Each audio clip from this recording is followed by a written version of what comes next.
Rainbow allrounder exterior paint, বাংলাদেশের আবহাওয়া উপযোগী একমাত্র পেইন্ট। স্বাগত সকল নয়টার বিরতিহীন সংবাদের সাথে আছে আমি আফসার উদ্দিন। দেখছিলেন সংবাদ শিরোনাম, এবার বিস্তারিত। স্বাভাবিক হচ্ছে হযরত শাহজালাল আন্তর্জাতিক বিমানবন্দর। স্বাস্থ্যবিধি মেনে ঢাকার আকাশ থেকে পৃথিবীর নানা গন্তব্যে ডানা মিলছে উড়োজাহাজ। সিভিল এভিয়েশন কর্তৃপক্ষের চেয়ারম্যান জানান, এরই মধ্যে অন্তত 10টি এয়ারলাইন্স কোম্পানি আন্তর্জাতিক রুটে ফ্লাইট পরিচালনা করছে। খুব শিগগিরই আরও কয়েকটি দেশের সাথে ফ্লাইট চালু শুরু হবে বলেও জানান তিনি। বিস্তারিত লাকমিনা জেসমিন সোমার রিপোর্টে। হযরত শাহজালাল আন্তর্জাতিক বিমানবন্দরে অভ্যন্তরীণ টার্মিনালের চিত্র এটি। করোনার মধ্যেই জীবন ও জীবিকার প্রয়োজনে দেশের অভ্যন্তরে বিভিন্ন গন্তব্যে ছুটছে মানুষ, যেখানে সর্বোচ্চ গুরুত্ব পাচ্ছে স্বাস্থ্যবিধি মানার বিষয়টি। অভ্যন্তরীণ রুটের মতো আন্তর্জাতিক রুটে অতটা যাত্রীর চাপ না থাকলেও একেবারে কম না। এরই মধ্যে ঢাকা থেকে বিভিন্ন গন্তব্যে ফ্লাইট পরিচালনার অনুমতি পেয়েছে Bangladesh Biman, Qatar Airways, Emirates, Malaysia Airlines, Malindo Air, Air Arabia, Turkish Airlines, Fly Dubai সহ অন্তত 10টি এয়ারলাইন্স কোম্পানি। এই অগস্ট মাস থেকে আমাদের আরও 3-4টি এয়ারলাইন্স অলরেডি অ্যাড হয়ে গেছে। তবে আমাদের তো স্বাস্থ্যবিধি মেনে চলতে হবে, তার কারণে আমরা একটু স্লো যাচ্ছি এবং একটা প্যাসেঞ্জার লিমিটেশন আমরা দিয়ে দিয়েছি। 18টা দেশের ভিতরে এখন আমরা বোধহয় 5টা দেশে চলাচল করতেছি। খুব শিগগির আরও কিছু রুটে ফ্লাইট পরিচালনার অনুমতি দেবে সিভিল এভিয়েশন কর্তৃপক্ষ। আমাদের দেশে এখনো আক্রমণের রেটটা এখনো বেশি আছে, সেই জন্য অনেক দেশই আমাদের থেকে যাত্রী চলাচলের একটা নিষেধাজ্ঞা আছে। এটা একটু সময় লাগবে, আশা করতেছি অ্যানাদার 2 to 3 মান্থসের ভিতরে যদি সিচুয়েশনটা নর্মাল হয়, তাহলে আমাদের সরকারের নির্দেশনাক্রমে আমরা আমাদের স্বাস্থ্যবিধি মেনে আমরা এখন পর্যন্ত সাফল্যজনকভাবে আমাদের অপারেশন চালাতে পারছি। আর এদিকে অভ্যন্তরীণ রুটে যাত্রীদের তেমন কোনো অভিযোগ না থাকলেও আন্তর্জাতিক রুটে ঠিকঠাক স্বাস্থ্যবিধি মানা হচ্ছে না, এমন অভিযোগ তুলছেন কেউ কেউ। আছে অতিরিক্ত ভাড়া নেওয়ার অভিযোগও। দূর দূরান্ত থেকে পাখির মতো উড়োজাহাজগুলো প্রতিদিনই নামতে শুরু করেছে হযরত শাহজালাল আন্তর্জাতিক বিমানবন্দরে। প্রতিদিন শত শত যাত্রী নিয়ে বিভিন্ন গন্তব্যে উড়াল দিচ্ছে উড়োজাহাজগুলো। জীবনের প্রয়োজনেই স্বাভাবিক হচ্ছে জীবন। তবে কবে নাগাদ এই এয়ারপোর্টটি তার আগের দৃশ্যপটে ফিরে আসবে তা সম্পূর্ণই নির্ভর করছে করোনা পরিস্থিতির উপর। লাকমিনা জেসমিন সোমা, নিউজ 24, ঢাকা। দেশি বিদেশি বিনিয়োগ আকর্ষণ এবং বিপুল কর্মসংস্থানের লক্ষ্য নিয়ে বিশেষ অর্থনৈতিক অঞ্চল বাস্তবায়নে কাজ করছে সরকার। তবে সেই বিনিয়োগে বাধা হয়ে দাঁড়াচ্ছে অপরিকল্পিত নীতি ও দ্রুত পরিবর্তন। শুরুতে উল্লেখ না থাকলেও অর্থনৈতিক অঞ্চলে ইজারাকৃত জমির মূল্যের উপর নতুন করে 15% ভ্যাট আরোপ করায় উদ্বেগে রয়েছেন বিনিয়োগকারীরা। ব্যবসায়ী নেতা সহ বাস্তবায়নকারী সংস্থা বেজাও বলছে, এই ভ্যাট অব্যাহতি দেয়া না হলে ক্ষতির মুখে পড়বেন উদ্যোক্তারা। দেশের অর্থনৈতিক অঞ্চলের অগ্রগতি ও বাস্তবায়ন নিয়ে বাবু কামরুজ্জামানের 3 পর্বের ধারাবাহিকের প্রথম পর্ব আজ। দেশে বিনিয়োগ খরা কাটিয়ে গতি পাবে শিল্পের চাকা, বাড়বে বৈচিত্র্যময় পণ্য রপ্তানি। এমন বহুমুখী স্বপ্ন ও সম্ভাবনার এক ভিন্ন উদ্যোগ বিশেষ অর্থনৈতিক অঞ্চল। 2030 সাল নাগাদ সারা দেশে 100টি বিশেষ অর্থনৈতিক অঞ্চল গড়ে তোলার মহাযজ্ঞ হাতে নিয়েছে সরকার। করোনাকালেও যা খুব একটা থমকে যায়নি। প্রধানমন্ত্রীর দিক নির্দেশনা অনুযায়ী বাস্তবায়নাধীন এসব অর্থনৈতিক অঞ্চলের 28টির কাজ এখন চলমান, যার মধ্যে উৎপাদনে গেছে 8টি অর্থনৈতিক অঞ্চল। বাস্তবায়নকারী সংস্থা বেজার হিসাবে অর্থনৈতিক অঞ্চলগুলো পুরোপুরি বাস্তবায়ন হলে সরাসরি কর্মসংস্থান হবে প্রায় 20 লাখ লোকের। সব মিলে যেখানে 1 কোটি মানুষের কাজের সুযোগ তৈরি হবে। তবে বিনিয়োগকারীদের জন্য দুঃসংবাদ বয়ে এনেছে এনবিআরের এই প্রজ্ঞাপন। শুরুতে উল্লেখ না থাকলেও গত 1 বছর ধরে জমির ইজারা মূল্যের ওপর 15% ভ্যাট জারি করা হয়েছে, যা অর্থনৈতিক অঞ্চলে বিনিয়োগ ও কর্মসংস্থান বাধাগ্রস্ত করবে বলে মনে করেন ব্যবসায়ী ও অর্থনীতি বিশ্লেষকরা। Consistency of policy is very important. Investment করার ক্ষেত্রে নতুন করে জমি রেজিস্ট্রেশনের ক্ষেত্রে 15% ভ্যাট ধরা হয়েছে। তো এই বিষয়গুলোকে আমরা মনে করি যে এই মুহূর্তের জন্য এটি সঠিক হবে না। ইনভেস্টর যখন তারা লিজ দিচ্ছে তখন কিন্তু এটা ছিল না, এটা কিন্তু পরে আবার এটা অ্যাড হয়েছে, তাহলে তার কস্ট তো বেড়ে গেল।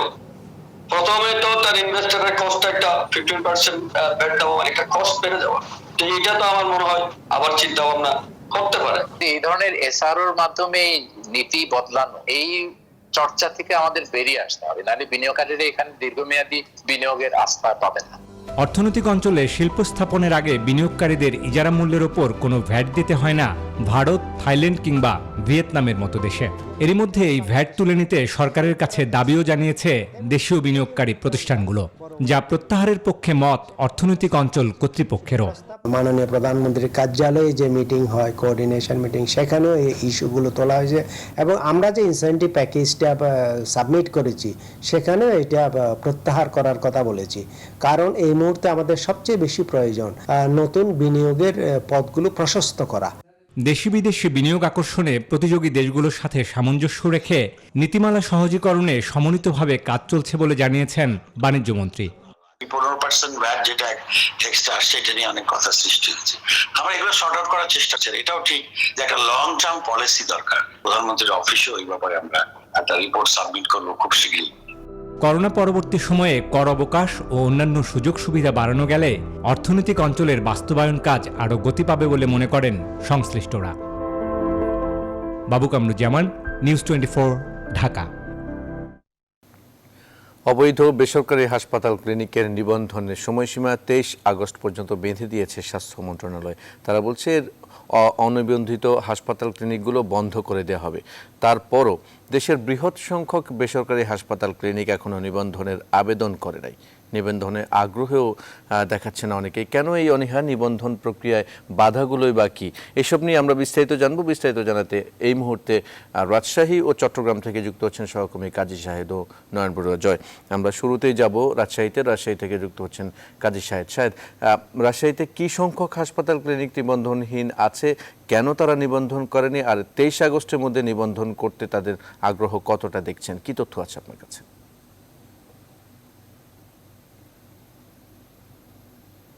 সকাল আফসার, রাজশাহীতে ক্লিনিক ডায়াগনস্টিক ওনার্স অ্যাসোসিয়েশনের যে তালিকা, সেখানে বলা হচ্ছে যে 120টি নিবন্ধিত ক্লিনিক এবং হাসপাতাল আছে। তবে এর বাইরে কিন্তু আরও প্রায় দ্বিগুণ হাসপাতাল ক্লিনিকগুলি আছে যেগুলো এখনও নিবন্ধনের আওতায় আসেনি। আমরা যাদের সঙ্গে কথা বলেছি তারা যেটি বলেছেন যে অনলাইনে যেহেতু এই আবেদন প্রক্রিয়াটি করা হয়েছে, তারা আবেদন করেছেন। সিভিল সার্জন কার্যালয় থেকে যে তদন্তগুলি করা উচিত সেগুলো এখনও কেবল শুরু হয়েছে, ফলে 23 আগস্টের আগে হবে কিনা সেটি সময় বলবে। তার আগে আমরা একটু কথা বলতে চাই। আমাদের সঙ্গে আছেন রাজশাহী বেসরকারি ক্লিনিক ডায়াগনস্টিক ওনার্স অ্যাসোসিয়েশনের সহসভাপতি ফয়সাল কবির চৌধুরী। ডক্টর ফয়সাল কবির চৌধুরী, আপনাকে স্বাগত জানাই। আপনার কাছ থেকে একটু জানতে চাই, 23 আগস্ট সরকার একটি সময় বেঁধে দিয়েছে, এর মধ্যে নিবন্ধনের আবেদন প্রক্রিয়া সম্পন্ন করা সম্ভব কিনা, আর বাধা কোথায় আছে? জি, ধন্যবাদ আপনাকে। আমি প্রথমত স্বাস্থ্যমন্ত্রী এবং স্বাস্থ্য মন্ত্রণালয়ের সংশ্লিষ্ট যারা রয়েছে তাদেরকে সাধুবাদ জানাই যে ওনারা একটা নির্দিষ্ট টাইম বেঁধে দিয়েছেন। পাশাপাশি আইন শৃঙ্খলা রক্ষাকারী বাহিনী যাদের আমাদের স্বাস্থ্য মন্ত্রণালয়ের অনুমতি ব্যতী রেখে কোনো অভিযান চালাবে না, সেজন্য আমি মাননীয় স্বাস্থ্যমন্ত্রী, স্বাস্থ্য সচিব এবং স্বাস্থ্য মন্ত্রণালয় আমাদের নতুন ডিজি মহোদয় সহ সকলকে আমাদের Bangladesh private clinic and diagnostic owners অ্যাসোসিয়েশনের পক্ষ থেকে আন্তরিক অভিনন্দন ও শুভেচ্ছা জানাচ্ছি। এখন বিষয় হচ্ছে যে আমাদের সিস্টেমটা টোটালি অনলাইন বেস এবং এটা শুরু হয়েছে 2018-2019 সাল থেকে। আমি যেসব আমার প্রতিষ্ঠানের বাধ্যবাধকতা পূরণ করতে যাই তখন দেখা যায় যে সিস্টেমে কিছু প্রবলেম রয়েছে, এবং এটা আমরা Bangladesh private clinic and honours association পক্ষ থেকে আমাদের পরিচালক মহোদয়ের কাছেও আমরা এটা তুলে ধরেছি যে সিস্টেমগুলো হয়তো আপডেট করলে বা কিছু পরিবর্তন আনলে আমাদের এই প্রক্রিয়াটা সহজ হবে। কী ধরনের পরিবর্তন? দেখুন, আমরা যখন অনলাইনে এইগুলো পূরণ করি তখন অনেক ক্ষেত্রেই আমাদের যে বিশেষ করে চিকিৎসক এবং নার্সদের প্রবলেমগুলো থেকে থাকে। অনেকে হয়তো অনেক সময় অনেক জায়গায় অনেক প্রতিষ্ঠানে কাগজ জমা দিয়ে থাকে, কিন্তু তারা ওইখান থেকে তাদেরকে ছেড়ে দেয় না বা তাদের ফাইলটা আউট করে না। আমরা যখন আমার প্রতিষ্ঠানে যখন কোনো নার্স বা ডাক্তার আমরা ইনপুট দিতে যাই তখন সেটা কিন্তু এখানে ইরর দেখায়। তো এইটা আবার ডিজি মহোদয় ডিজি অফিসে বললে তারপরে তারা ওইখান থেকে সিস্টেম থেকে আউট করেন। পাশাপাশি ধন্যবাদ আমাদের সঙ্গে যুক্ত হওয়ার জন্য ফয়সাল কবির চৌধুরী। আমরা কথা বলছিলাম বেসরকারি যে ক্লিনিক ডায়াগনস্টিক ওনার্স অ্যাসোসিয়েশন সহসভাপতির সঙ্গে। তিনি যেটি বলছিলেন যে সিস্টেমে কিছু সমস্যা আছে, সেইগুলোকে যদি দূর করা যায় তাহলে এই যে রেজিস্ট্রেশন প্রক্রিয়া এটি আরও সহজ হবে। তো এই ছিল রাজশাহী থেকে আমার আপনার ফিউচার স্টুডিওতে আপনার কাছে। শাহেদ, আপনাকে ধন্যবাদ। আমরা এই পর্যায়ে চট্টগ্রামে যুক্ত হব। চট্টগ্রাম থেকে এই মুহূর্তে আমাদের সহকর্মী নয়ন বড়ুয়া জয় যুক্ত হবেন। জয়, হাসপাতালে অনিবন্ধিত হাসপাতাল ক্লিনিকের সংখ্যা চট্টগ্রামে কি পরিমাণ দেখছেন, আর কেন তারা এতদিন নিবন্ধন করেননি, কি তথ্য আছে আপনার কাছে? জয়।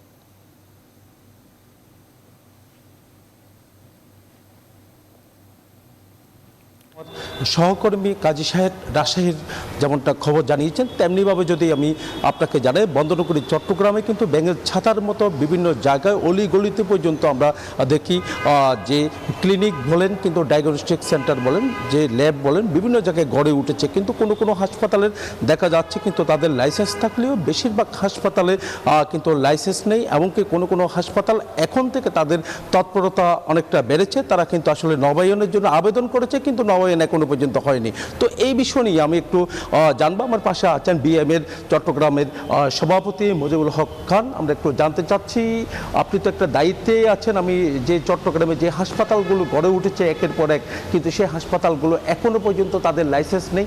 আবার কোনো কোনো হাসপাতাল তারা আবেদন করেছে কিন্তু নবায়ন হয়নি। তো এই দিকটাকে আপনি কীভাবে দেখছেন? প্রথমে আমি নিউজ 24-এর মাধ্যমে দর্শক তাদেরকে সালাম এবং শুভেচ্ছা জানাচ্ছি বিএমএ থেকে। সাথে সাথে শোকের মাস, সর্বকালের সর্বশ্রেষ্ঠ বাঙালি জাতির জনক বঙ্গবন্ধু শেখ মুজিবুর রহমান এবং যারা শহীদ হয়েছেন 15ই আগস্ট, তাদের আত্মার মাগফিরাত কামনা করছি। আমি প্রথমে ধন্যবাদ জানাচ্ছি আপনাদেরকে এই নিউজ 24-এর মাধ্যমে যে এটা তুলে ধরছেন। অ্যাকচুয়ালি যে বাংলাদেশে প্রায় 15,000-এর মতো ডায়াগনস্টিক সেন্টার এবং ক্লিনিক আছে, এগুলির কিন্তু 5,000-এর মতো বোধহয় লাইসেন্স করা আছে, আরগুলি কিন্তু লাইসেন্স না।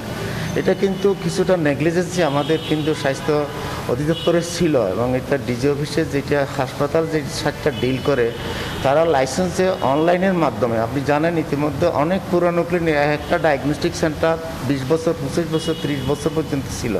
শুধু একটা লাইসেন্স দিতে গেলে কিন্তু পরিবেশ অধিদপ্তর, তারপর আপনার যে অ্যাটমিক এনার্জি, তারপর আপনার municipality tax, income tax, bat, everything licence থাকার পরে ওরা অ্যাপ্লাইড ফর রেজিস্ট্রেশন। কিন্তু স্বাস্থ্য অধিদপ্তর লাইসেন্সগুলি ওরা নবায়নও করা হয় না, এবং ওরা ইন্সপেকশন করে লাইসেন্সটাও প্রদান করা হয়নি। এবং গত 18-19 সালে যে অ্যাপ্লাই করছে, ওদের একটা স্ট্যাটাস দিয়েছে অ্যাপ্লাইড ফর রেজিস্ট্রেশন, এটা ফর ইন্সপেকশনের জন্য আসবে এবং লাইসেন্স প্রদান করা হবে। চট্টগ্রামের মধ্যে আমার জানা মতো এখনও পর্যন্ত ওই ইম্পেরিয়াল হসপিটাল যেটা নতুন হয়েছে, এটার বোধহয় লাইসেন্স, আরগুলি কিন্তু ওই সবাই অ্যাপ্লাইড ফর রেজিস্ট্রেশন অ্যান্ড নবায়নের জন্য অ্যাপ্লাই করছে, কিন্তু ওদের কোনো রেসপন্স ছিল না। এখন আমি প্রথমে স্বাস্থ্য অধিদপ্তরকে ধন্যবাদ জানাচ্ছি, এবং যে এই করোনা কালে কোভিড-19 আমাদেরকে অনেক কিছু শিখিয়ে দিয়েছে, এবং এটা একটা যে সিস্টেমে আনার যে চেষ্টা করতেছে, সেজন্য আমি ধন্যবাদ জানাচ্ছি। আপনি জানেন সব প্রতিষ্ঠানে যেগুলি আছে, বিশেষ করে চট্টগ্রামের মধ্যে বড় বড় হাসপাতাল এবং ডায়াগনস্টিক, প্রত্যেকটা ক্লিনিকে কিন্তু ওদের আদার সাইডগুলি সব ফুলফিল করে কিন্তু রেজিস্ট্রেশনের জন্য ওরা অনলাইনে ফিল আপ করছে, কিন্তু ও লাইসেন্সটা প্রদান করা হয়নি।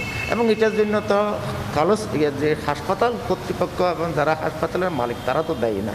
তারপর আমরা বলবো লাইসেন্স ছাড়া কোনো প্রতিষ্ঠান পরিচালনা করা, এটা কিন্তু অপরাধ। এটাকে আমরা কোনোদিন সাপোর্ট করি না। আমরা বারবার বলে আসছি এটা যাতে একটা সিস্টেমে আনো, এবং যে সমস্ত প্রতিষ্ঠানের লাইসেন্স নাই এবং যাদের যে প্রি রিকোজিট যেগুলি আমি বললাম,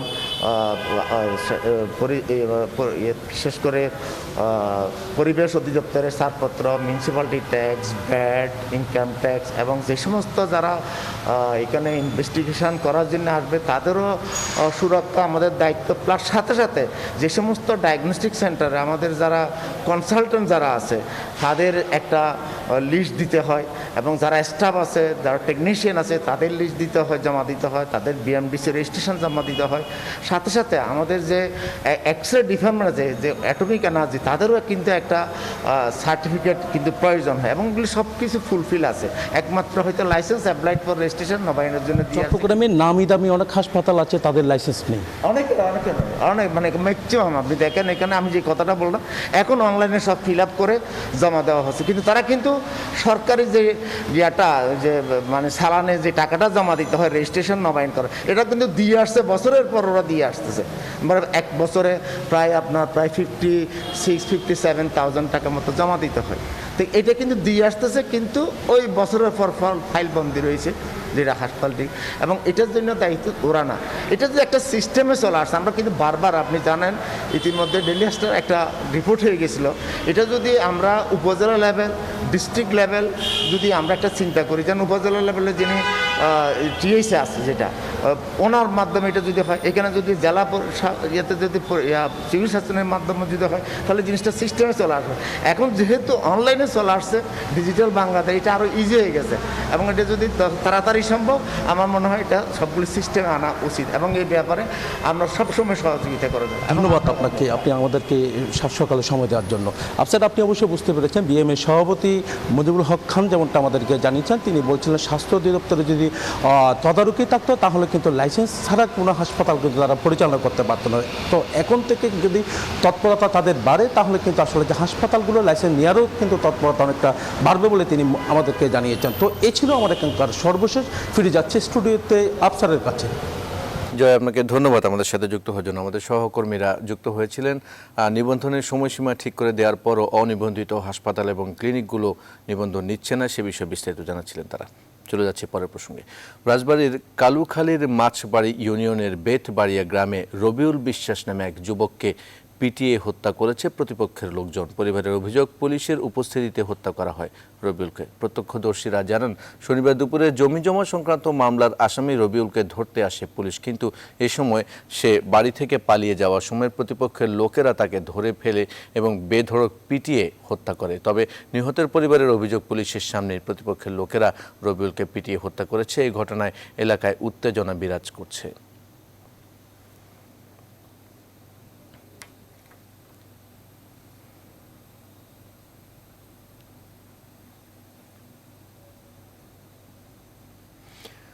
যশোর শিশু উন্নয়ন কেন্দ্রে 3 কিশোর হত্যা মামলায় গ্রেফতারকৃত কেন্দ্র তত্ত্বাবধায়ক সহ 5 জনের মধ্যে 3 জনের 5 দিন করে এবং 2 জনের 3 দিন করে রিমান্ড মঞ্জুর করেছেন আদালত। শনিবার বিকেলে সিনিয়র জুডিশিয়াল ম্যাজিস্ট্রেট মাহাদি হাসানের রিমান্ডের আদেশ দেন। মামলার তদন্ত কর্মকর্তা রকিবুজ্জামান জানান, দুপুরে গ্রেফতারকৃত শিশু উন্নয়ন কেন্দ্রের 5 কর্মকর্তাকে আদালতে হাজির করা হলে বিচারক তত্ত্বাবধায়ক আব্দুল্লাহ আল মাসুদ, সহকারী তত্ত্বাবধায়ক মাসুম বিল্লাহ ও ফিজিক্যাল ইন্সপেক্টর শাহানুর আলমকে 5 দিনের এবং psycho social councillor Mushfiqur Rahman, কারিগরি প্রশিক্ষক ওমর ফারুককে 3 দিনের রিমান্ড মঞ্জুর করেন। একই সাথে মামলার 5 জন আদালতে তাদের জবানবন্দিও দিয়েছেন।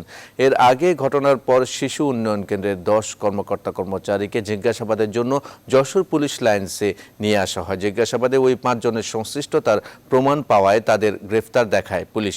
এই ঘটনায় সমাজ কল্যাণ মন্ত্রণালয় কেন্দ্রের তত্ত্বাবধায়ক আব্দুল্লাহ আল মাসুদকে সাময়িক বরখাস্ত করেছে। বৃহস্পতিবার যশোর উন্নয়ন কেন্দ্রের কর্মকর্তাদের পাশবিক নির্যাতনে নিহত হয় 3 কিশোর। এ সময় আহত হয় অন্তত 14 কিশোর। সবাইকে চুলচেরা বিশ্লেষণ করে জিজ্ঞাসাবাদ করে 5 জনকে আমরা পেয়েছি যে তাদেরকে এই দায়ভার নিতে হবে। কিশোরদের মধ্যে থেকে আরো 7 থেকে 8 জনের নাম আমরা পেয়েছি। যমুনা ও ধরলা পানির বৃদ্ধি অব্যাহত রয়েছে। কিছুটা কমেছে তিস্তা ও ব্রহ্মপুত্র নদীর পানি, তবে এখনও দুর্ভোগ কমেনি বানভাসী মানুষের। নতুন নতুন এলাকা প্লাবিত হওয়ায় এবং তীব্র নদী ভাঙনে দিশেহারা হয়ে পড়েছেন নদী তীরবর্তী লাখ লাখ মানুষ। সিরাজগঞ্জ জেলায় প্রায় 2 মাস ধরে লক্ষাধিক মানুষ পানিবন্দী। যমুনার পানি আবারও বাড়তে থাকায় নতুন নতুন এলাকা প্লাবিত হচ্ছে। দীর্ঘস্থায়ী বন্যা আর ভয়ঙ্কর রূপ নিতে পারে আরও, এমন আশঙ্কায় পানিবন্দীদের দিন কাটছে উদ্বেগ আর উৎকণ্ঠায়। দীর্ঘস্থায়ী বন্যায় ডুবে আছে টাঙ্গাইলের নিম্নাঞ্চল। এখন পর্যন্ত 11টি উপজেলার 95টি ইউনিয়নের অন্তত 849টি গ্রাম প্লাবিত হয়েছে। বন্যার প্রভাব ফেলেছে জীবন ও জীবিকায়। বিস্তর অভিযোগ রয়েছে ত্রাণ না পাওয়ার। এদিকে বৃষ্টি হওয়ায় বেড়েছে কুড়িগ্রামের ধরলা নদীর পানিও, কিছুটা কমেছে তিস্তা ও ব্রহ্মপুত্রের পানি। তবে টানা বৃষ্টি শুরু হলে উত্তরের বেশিরভাগ বন্যা কবলিত এলাকার অবস্থার আরও অবনতি হওয়ার আশঙ্কার কথা জানিয়েছেন পানি উন্নয়ন বোর্ডের কর্তৃপক্ষের লোকেরা।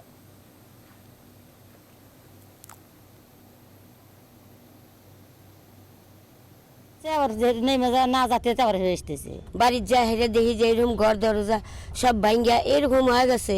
এখন সারার মতো কোনো পরিস্থিতি নাই। বাদের উপর আঙ্গুর ঘর দরজা তুফান বৃষ্টি ভেঙে ছিঁড়ে হালাইছে। পোলাপান নেয়া, ঘুমাতে কষ্ট, শোয়ার কষ্ট, খাওয়া দাওয়ার কষ্ট। বন্যার সবশেষ খবর জানাতে টাঙ্গাইল ও সিরাজগঞ্জ থেকে এই মুহূর্তে যুক্ত হচ্ছেন সহকর্মী আতিকুর রহমান ও আব্দুস সামাদ সাইম। আমরা শুরুতেই যাব টাঙ্গাইলে যুক্ত আছেন সহকর্মী আতিক, যমুনার পানি ফের বাড়ছে, বন্যার সবশেষ পরিস্থিতি কি দেখছেন, কি অবস্থা?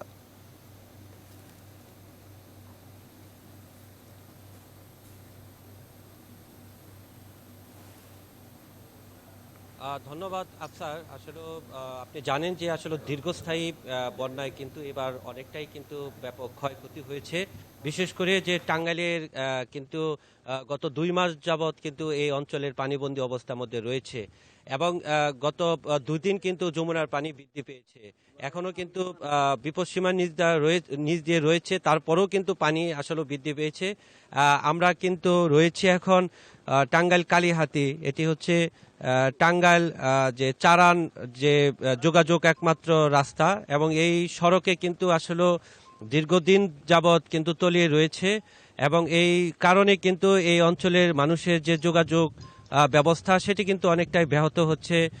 বিশেষ করে এই অঞ্চলের মানুষজন আসলে তারা কিন্তু নৌকা যুগে চলাচল করছেন এবং এই অঞ্চলে কিন্তু যে বিশেষ করে আসলে টাঙ্গাইলের যে তাঁতপল্লী এলাকা রয়েছে তারাও কিন্তু পানিবন্দী অবস্থার মধ্যে রয়েছেন এবং অনেকটাই কিন্তু পানিবন্দী অবস্থায় থাকার কারণে তাদের যে সমস্যা সেটি কিন্তু রয়েছে এবং বিশেষ করে এই অঞ্চলে আসলে যে বল্লা বাজার এবং রামপুর বাজার পুরোটাই কিন্তু আসলে পানির বন্দী অবস্থার মধ্যে রয়েছে এবং শুধু এই অঞ্চল নয়, তো বাসাইল, সখীপুর এবং টাঙ্গাইল সদর, কালীহাতি, ভুইয়াপুর অনেক অঞ্চলে কিন্তু আসলে পানিবন্দী অবস্থার মধ্যে তাদের পড়তে হয়েছে এবং আপনি লক্ষ্য করে থাকবেন যে আসলে এটি একটি পাকা সড়ক।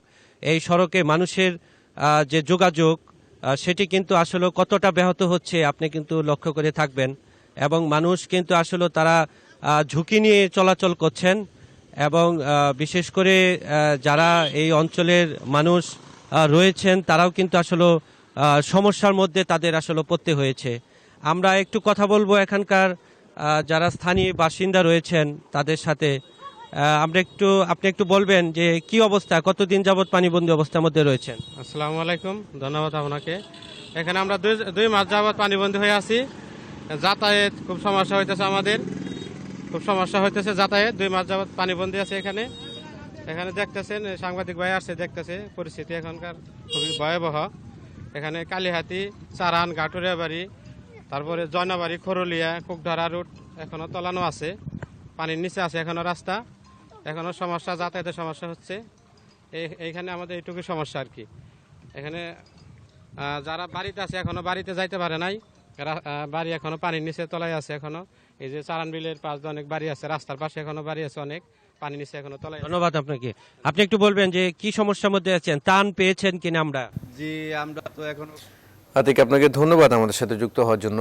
টাঙ্গাইলের বন্যার পরিস্থিতি জানাচ্ছিলেন আমাদের সহকর্মী আতিক। আমরা এবার সিরাজগঞ্জে যুক্ত হব। সিরাজগঞ্জ থেকে যুক্ত হচ্ছেন সহকর্মী আব্দুস সামাদ সাইম। প্রায় 2 মাস ধরে সিরাজগঞ্জের বিস্তীর্ণ এলাকা পানির নিচে, নতুন করে বাড়ছে যমুনার পানি, কি পরিস্থিতি দাঁড়াচ্ছে, কি দেখছেন?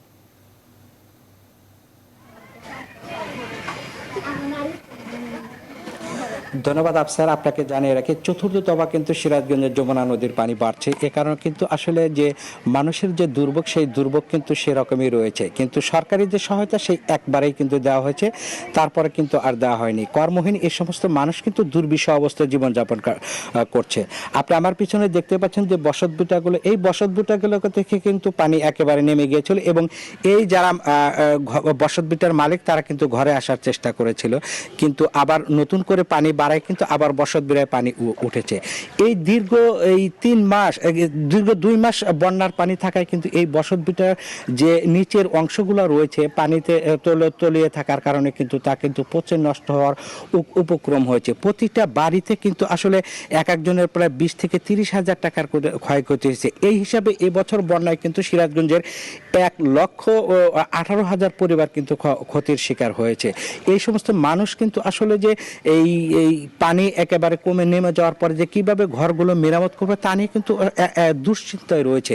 তাদের মধ্যে কিন্তু হতাশা বিরাজ করছে। কর্মহীন তাদের এই কর্মহীন এই মানুষগুলো কিন্তু এই বর্তমান পরিস্থিতিতে নুন আনতে কিন্তু পান্তা ফোরে এরকম কিন্তু অবস্থা। এই অবস্থাতে কিন্তু তারা কিন্তু সরকারি এবং বেসরকারি যে সহযোগিতা সেই সহযোগিতা দাবি করেছেন। আমি একজন বন্যা কবলিত মানুষের সাথে কথা বলবো যে আচ্ছা আপনাদের কি অবস্থা এখন?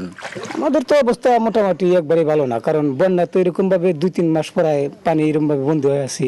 অত তো সরকারের মানে তেমন আমরা সহায়তা পাই নাই, শুধু একবার মনে হয় যে এখানে কিছু দিয়েছিল, তারপরে তেমন ভাবে মানে সরকারি ভাবে কিছু আসে নাই। তো আমরা এখন কি করবো এটা ভাবে পারছি না। আমার বাড়িতে এসেছিলাম, এই যাবার পানি উঠে আসে, হয়তো আবার উপরে চলে যেতে হবে। তো আমরা এইভাবেই জীবনযাপন করছি, দিন খাওয়া দিন মানুষ, আমরা প্রতিদিন প্রতিদিন খাই। তো অবস্থা আঙ্গুরের তেমনি একটু ভালো না। তো আমরা এই পরিস্থিতির মধ্যে আমরা এই মোকাবেলার মধ্যে আছি। আর কি করবো, আমরা কার কাছে যাবো? চাওয়ার মতন তো আমাদের মানে মন মনসতা নেই, আমরা চাইতে পারি না। ঘর মেরামত করবেন কিভাবে? ঘর মেরামত করবো ভাই, সেটা তো কিভাবে করবো সেটা তো নিজেও ভেবে পারতেছি না, কারণ ইনপাতি ছাড়া আমরা সেটা করতে পারবো না।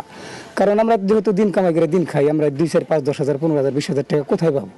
কিস্তি মিস্তি ছাড়া অথবা লোন মানুষের কাছে লাভের টাকা আমরা পাই না।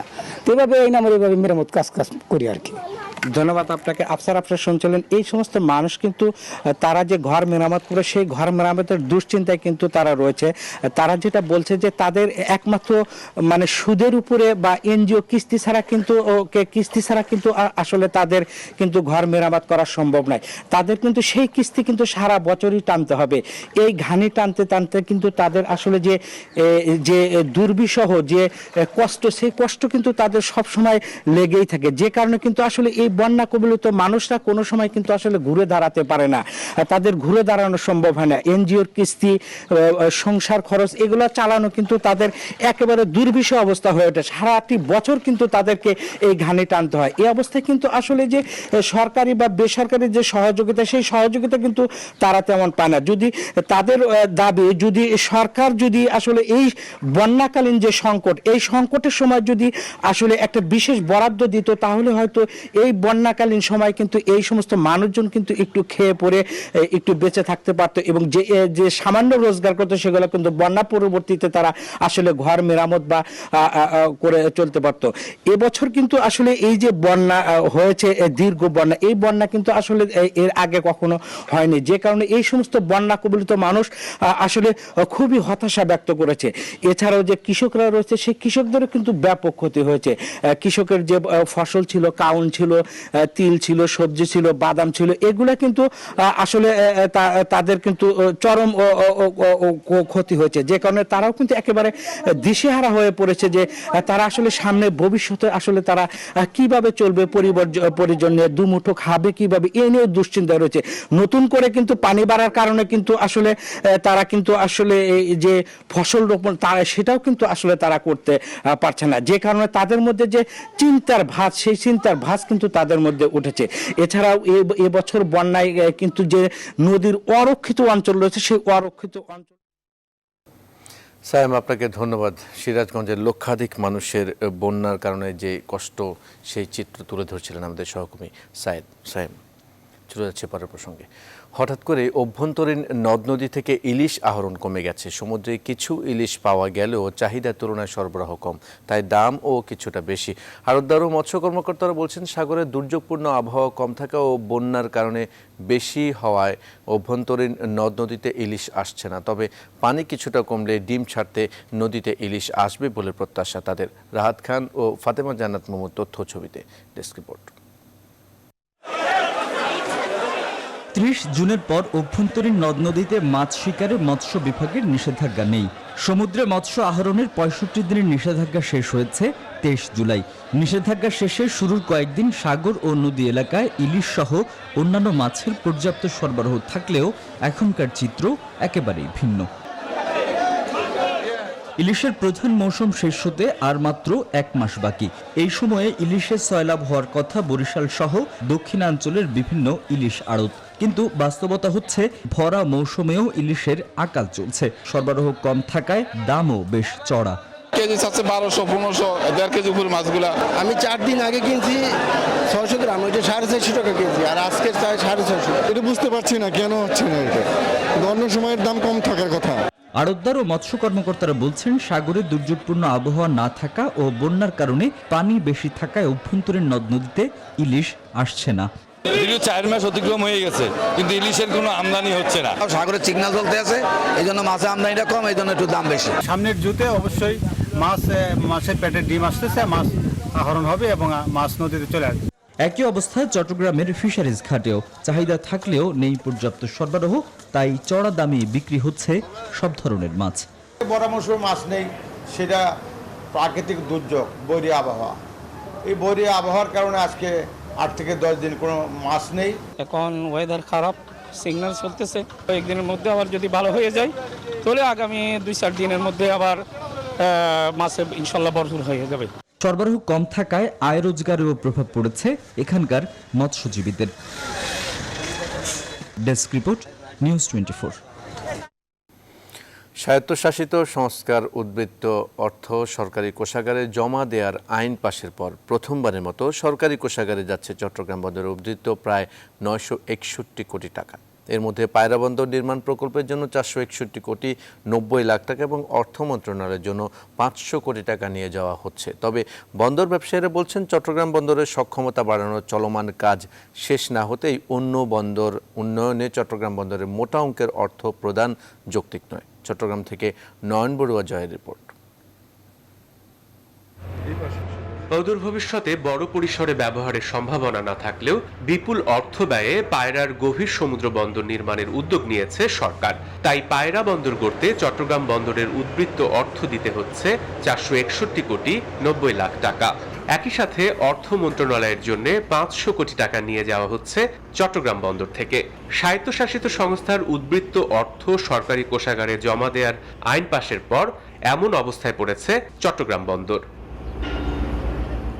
সমুদ্রপথে দেশের আমদানি রফতানি বাণিজ্যের 98% হয় চট্টগ্রাম বন্দর দিয়ে।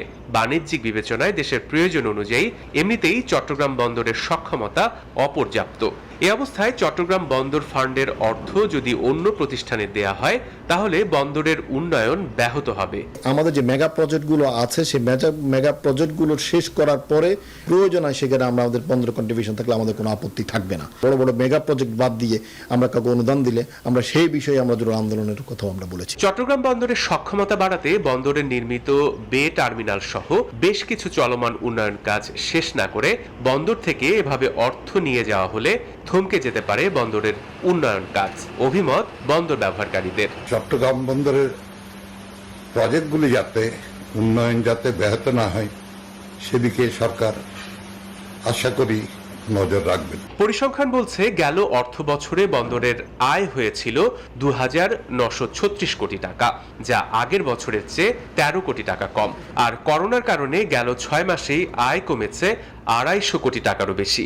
এরপরও অনুদান দিতে হচ্ছে পায়রাকে।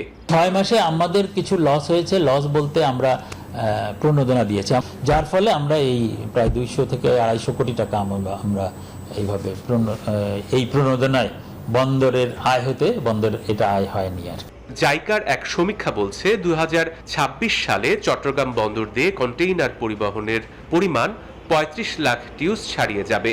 বিপরীতে পায়রা বন্দরে কন্টেইনার হ্যান্ডেলিং এর পরিমাণ দাঁড়াবে 4 লাখের কাছাকাছি। তাই চট্টগ্রাম বন্দরের সক্ষমতার চেয়ে অন্তত 6 গুণ পিছিয়ে থাকা একটি প্রতিষ্ঠান বেশি গুরুত্ব পাওয়ায় ক্ষুব্ধ বন্দর ব্যবহারকারীরা। Desk report, news 24। এবার নিউজ 24 আন্তর্জাতিক।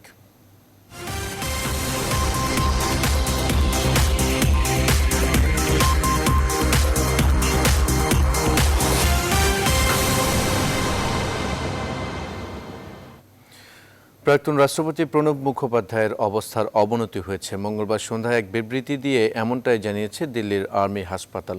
এই বিবৃতিতে বলা হয়েছে, মস্তিষ্কে রক্ত জমাট বেঁধে যাওয়ায় সোমবার অস্ত্রোপচার করা হয়েছে প্রাক্তন রাষ্ট্রপতির, কিন্তু তারপরও তার শারীরিক অবস্থার কোনো উন্নতি হয়নি। তাকে ভেন্টিলেশন সাপোর্টে রাখা হয়েছে। রবিবার রাতে বাড়ির শৌচাগারে পড়ে গিয়ে মাথায় আঘাত পান প্রণব মুখোপাধ্যায়। রক্তপাত না হলেও সোমবার সকাল থেকে স্নায়ু ঘটিত সমস্যা দেখা দেয় তাঁর। বাঁ হাত নাড়াচাড়া করতে সমস্যা দেখা দেয়। চিকিৎসকের পরামর্শে আর্মি হাসপাতাল রিসার্চ অ্যান্ড রেফারেলে ভর্তি হন। MRI স্ক্যানে দেখা যায় আঘাত পাওয়ার ফলে তার মাথার ভেতরে রক্ত জমাট বেঁধে রয়েছে, তাই জরুরি ভিত্তিতে অস্ত্রোপচারের সিদ্ধান্ত নেন চিকিৎসকরা।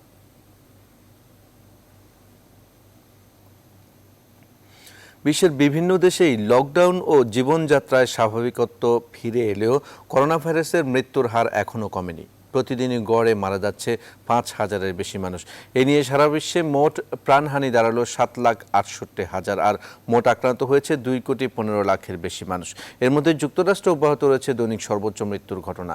একদিনে দেশটিতে করোনায় প্রাণ গেছে ১,০৭১ জনে। দৈনিক ১.৫ লক্ষ মানুষের আক্রান্তের ঘটনায় দেশটিতে মোট আক্রান্তের সংখ্যা ৫৫ লাখ ছাড়িয়েছে। ব্রাজিলেও একদিনে মারা গেছে ৭২৬ জন। এছাড়া গেল এক সপ্তাহ ধরে সারা বিশ্বে সর্বোচ্চ হারে সংক্রমণ ছড়িয়ে পড়ছে ভারতে। গেল ২৪ ঘন্টায় দেশটিতে মোট আক্রান্ত হয়েছে ৬৩,০০০-এর বেশি মানুষ। প্রাণ হারিয়েছেন ৯৫০ জনেরও। এর মধ্যে ভারতের মোট আক্রান্তের সংখ্যা ২৫ লাখ ছাড়িয়েছে। এছাড়া লাতিন আমেরিকার দেশ মেক্সিকো, কলম্বিয়া ও আর্জেন্টিনায় প্রবল গতিতে বাড়ছে সংক্রমণ। তবে দক্ষিণ আফ্রিকায় সংক্রমণ কিছুটা কমে আসায় শিথিল করা হয়েছে লকডাউন। এদিকে ফ্রান্সে বাড়ির বাইরে ও গণপরিবহনে মাস্ক বাধ্যতামূলক করার পর এবার কাজের জায়গাতেও মাস্ক পরার নির্দেশ দেওয়া হয়েছে। এখন পর্যন্ত সারা বিশ্বে ভাইরাস মুক্ত হয়ে সুস্থ হয়ে উঠেছেন ১,৪৩,০০,০০০-এর বেশি মানুষ।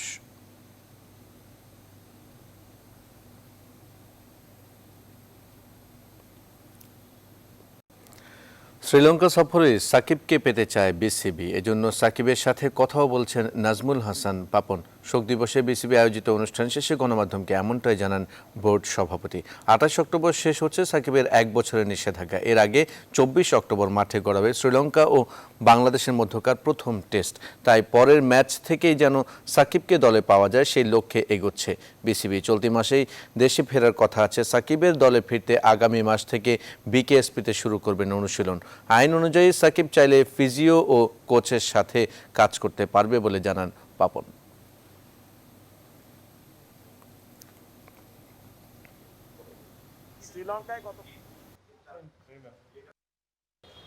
সাকিব যখনই ওর নিষেধাজ্ঞাটা যেই দিন উঠে যাবে তারপরেই সে আমাদের সাথে খেলতে পারবে। এর সাথে একটাই অ্যাভেলেবল হবে, তখনই থেকেই সে অ্যাভেলেবল টু প্লে। এই মাসে শেষেই চলে আসবে শুনেছি, ওর সাথে লাস্ট যখন কথা হয়েছে, এবং প্র্যাকটিস করবে এবং আশা করছি ইনশাল্লাহ ও ফিট থাকবে, সবই থাকবে এবং আমাদের সাথে শ্রীলঙ্কায় সে জয়েন করতে পারবে এবং ইনশাল্লাহ খেলতেও পারবে যদি সবকিছু ঠিক থাকে। আজ গিটারের জাদুকর আয়ুব বাচ্চুর ৫৮তম জন্মদিন। দীর্ঘ ৪ দশক ধরে বাংলা গানের শ্রোতাদের সুরের মূর্ছনায় আবিষ্ট করে রেখেছিলেন তিনি। মৃত্যুর আগ পর্যন্ত যিনি ব্যান্ড সঙ্গীতের পৃষ্ঠপোষকতায় কাজ করেছেন, আন্দোলন করেছেন শিল্পীদের মেধাস্বত্ব অধিকার নিয়েও। ব্যান্ড লিজেন্ড আয়ুব বাচ্চুর সন্তানদের অভিযোগের ভিত্তিতে এবার সোচ্চার হচ্ছে বাংলাদেশ কপিরাইট অফিস। অনুমতি ছাড়া কেউ আয়ুব বাচ্চুর গান ব্যবহারের বিরুদ্ধে আইনি ব্যবস্থার ঘোষণা দিয়েছে বাংলাদেশ কপিরাইট অফিস। বিস্তারিত জানাচ্ছেন ফাতেমা কাউসার।